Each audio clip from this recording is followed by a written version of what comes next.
다음 달부터 삼성 등 7개 복합금융그룹에 통합감독법이 적용됩니다. 당국이 복합금융그룹의 자본 건전성과 위험관리 능력 등에 대한 본격적인 관리 감독에 들어가는 건데요. 핵심적인 자본 적정성 기준에 대한 초안도 공개될 예정입니다. 자세한 내용 취재기자 연결해서 알아보도록 하죠. 이윤아 기자. 네, 금융위원회는 오늘 정례회의에서 복합금융그룹 통합감독 모범 규준안을 확정합니다. 금융그룹 통합감독법은 기존의 금융업법과 공정거래법 등에서 규율하기 어려운 금융그룹 차원의 추가적인 위험을 관리, 감독하기 위한 제도입니다.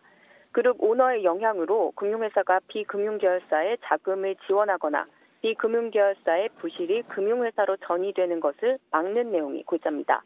일단 시범 적용 대상은 금융자산 5조 원 이상 또는 금융계열사를 2곳 이상 보유한 삼성과 현대차, 롯데, 한화, 교보생명, 미래에셋그룹, DB그룹 등 7개사입니다. 통합감독법의 구체적인 내용은 아직 공개되지 않았습니다. 다만 업계에선 지난 4월 공개됐던 위험관리체계, 건정성관리, 감독체계 등이 담긴 초안과 크게 다르지 않은 것으로 보고 있습니다. 관심을 끌던 자본 적정성 기준에 대한 초안도 공개될 예정입니다.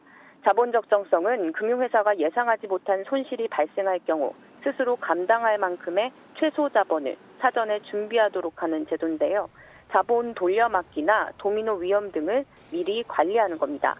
일단 금융위는 금융그룹의 자본 적정성은 필요 자본 대비 적격 자본이 100% 이상이어야 한다고 보고 있습니다.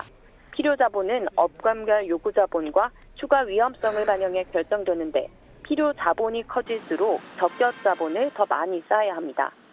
7개사 모두 요건을 충족할 것으로 전망되지만 구체적인 산정 방식에 따라 개별 그룹이 받을 부담이 달라질 수 있습니다.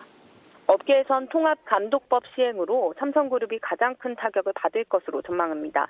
삼성생명이나 화재의 경우 보유한 삼성전자 등 비금융계열사 지분을 매각해야 할 가능성이 높기 때문입니다.